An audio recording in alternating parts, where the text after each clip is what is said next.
Welcome back, Rockstars, to more escaping run Parasites. Today we're going to build ourselves a secondary defensive wall, but the purpose of it is for some good old landmines, so let's dive right into it. Okay, so I've been thinking up anything else that I can do to actually work on the base defenses. Because look, it was one thing to cheat just a tiny bit for a little bit of plastic because the machinery wouldn't work whatever we did. And then the security station is just nothing can be made without the machines working. And it's all not going to happen. So I'm probably going to look for a different Sentry gun mod, but I want to work on explosives today. What I mean by that is I want to make some good old minefields. Now, minefields are going to be really easy for us because of EMC, and it's just, you know, super easy to get it off screen when we just go to the nether, because the nether doesn't really have a parasite threat. Quartz is so valuable, it's super easy. So we're just going to grab a bunch of TNT. We're going to get stone for stone pressure plates, specifically because stone is going to stand out way better than a wood pressure plate would on the actual ground or floor itself of sand. And this is where another level of obsidian walls come in, because we kind of want to protect our actual quicksand trap by surrounding it in obsidian, because we don't want the explosives to actually destroy the quicksand. So here's the idea. First of all, I want to get,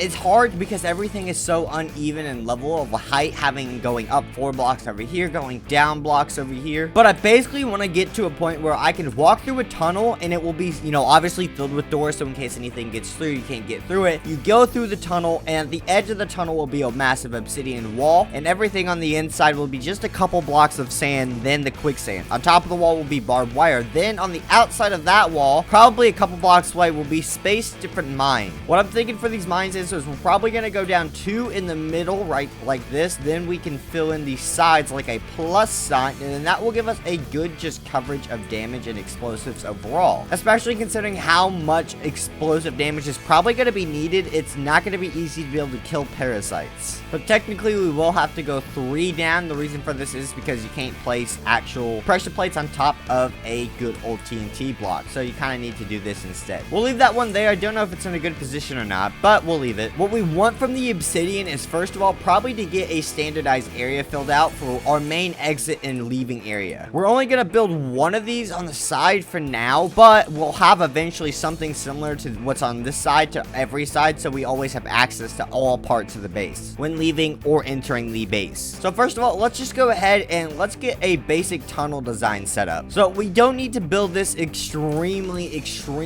like overcautious certified, but we do want to make sure that we're safe about this. So like we said before, we don't want to have a whole lot of space, plus that means a whole lot of more EMC and blocks, so we're gonna have to fill, replace, and place down. I think we go 2 down from here, and this is kind of like the start of the wall, right? And that will be its height, 3 above any of the main area. So if we go up 1, we go up 1 higher. This will give us the wall outline, and then once we kind of get that down, we can design the tunnel how we really want to. But I want to get the entrance going, because I don't know if I want to make one for each corner, each side, or for each individual leaving jump that I have from these blue concrete or blue clay or terracotta. I always forget them, all 3 of those mixed up. I think I want a tunnel in the middle of each side that can connect separately and at the same time to the exact point where we want. So the middle tunnel will leave in the middle of the wall, but then we'll also split into 2 different tunnels that link to the different areas to get in and out of the astral base itself. Gonna be a bigger build than I originally thought when thinking of this, but it's better than the idea of me thinking of a cactus wall, which was my original plan because I didn't know what else to do. Okay, so this is our wall so far. So I am getting nervous about the EMC problem because we're down to around 470,000 ish, and we were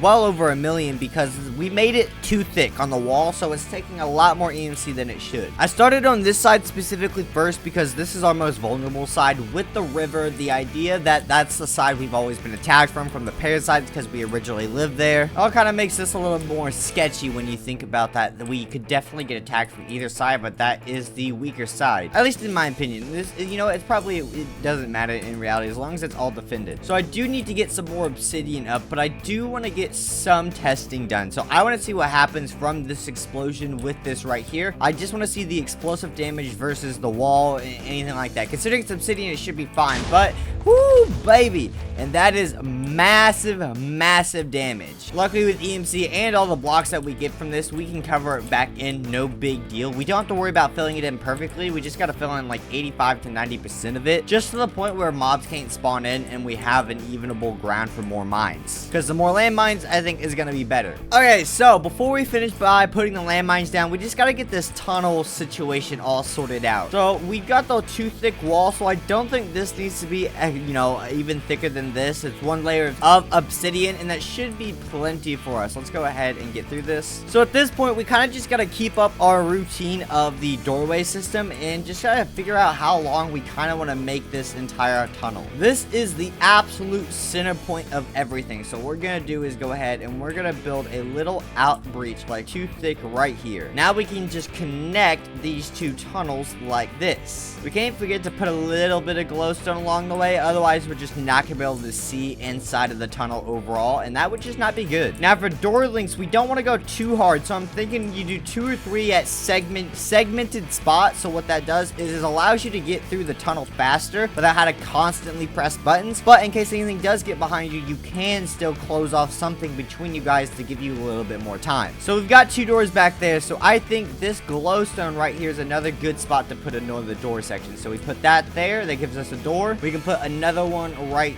here, giving us another door. Does this open that door? It does. That's probably bad. So we'll just move it up a single more block, and that will give us the space we need. We're gonna make sure we put a door right here. We're gonna have a button on both sides, or not. That opens that door. That's kind of disappointing. Fine, we'll just leave it on this side, and then that way we'll just put a little farther down door for this section of the tunnel. Now before I work on the other side, I do want to mine out here and kind of get our situation set up to where we know where we are. And a sheep. I can't pull out a weapon. And there we go. Okay. Oh, no. Get back. Oh, reload the weapon. Okay, this is not good. See, that's why I kind of want to dig out to see where we are. Now we've got fear, which is not a big deal. It's gone. But Call of the Hive is going to suck, because things are definitely going to try to interrupt us now as we're trying to work on this, which is going to make this a lot harder. But if we can get this point settled out, we'll be a lot better. So we're going to build this out so we have an easier time just getting down into it. All right, so now we are going to put a button on each section, because I don't want to have a way not to open this door absolutely no matter what. So there, we can put another door right here. And is that going to mess with that? Does mess with that door, so I don't think that's gonna work. I put a door here and it doesn't mess with it. Perfect. So now I have a door here, and this door is also gonna get opened by this door if I put a button down, so that's just not gonna work. So I think the solution is to move this door back. So we put a door here and we give that button, and then we put a door here with this button, and then that way we have at least 2 doors on these 2 sections. And because that's not worked out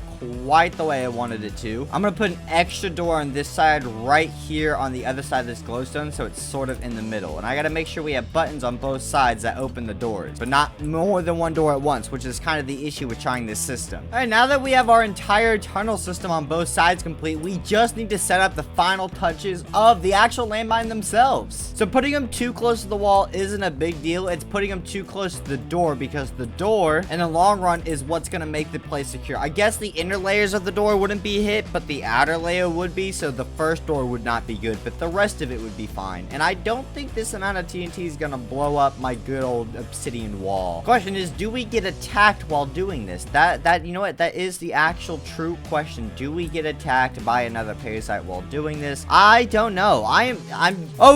You know, apparently we have another explosive chest. I'm really shocked by just the, oh wow. You know, I don't want to fill this in, so we're just gonna put more mines down here. The lack of parasites. Like, if you let them sit and you don't do anything at nighttime or whatnot, yeah, they can get there. But if you just don't do anything, they despawn, nothing happens. So because they're not killing me, they're not making any progress to being stronger. And even though we don't kill them all the time, we kill them a lot more than they do now, killing us, compared to when we did, you know, 2 episodes, 3 episodes back, before we got anything really set up for the bases. I feel like if one of these mines go off, they're all gonna go off at this point, because I put them so close together down there. But you know what, it works. So we kind of need to just slowly start filling out the rest of the outside of this place. So just absolutely as much as we can without getting too close to certain parts or whatnot, and we should be good on the other side. As long as we don't get attacked while doing this, we can set so many of these up, and then hopefully, maybe if we get lucky at nighttime, we can see a couple go boom boom and actually destroy some parasites, because I'm curious about the actual damage that the parasites will take when doing that and actually activating one of these trip mines or landmines, which would would technically be a better term considering they're TNT blocks in a blocky game and not an actual landmine. Well, at this point, I think we have plenty of mines down to protect our base. So if we go over here, and I actually gave me a little ladder on the outside. Now, eventually this wall will be covered in barbed wire at some point. I don't know if I'll always have these ladders, but we have basically everything we need to surround us in explosives. I really hope that this is enough just overall. Hopefully this could actually do some big damage to the parasites, which is just the big goal of it. If it doesn't do a lot of damage, there's no point, but I figured explosives might be a good route for that, because even if it only does so much damage, it will hit more than one of the actual mobs themselves. Now that we have our explosive landmine protection on the outside of our wall, I think it's a great place to end off the episode. So make sure you leave a like, comment, and subscribe if you guys did enjoy it, and I'll see you next time, Rockstars. Peace.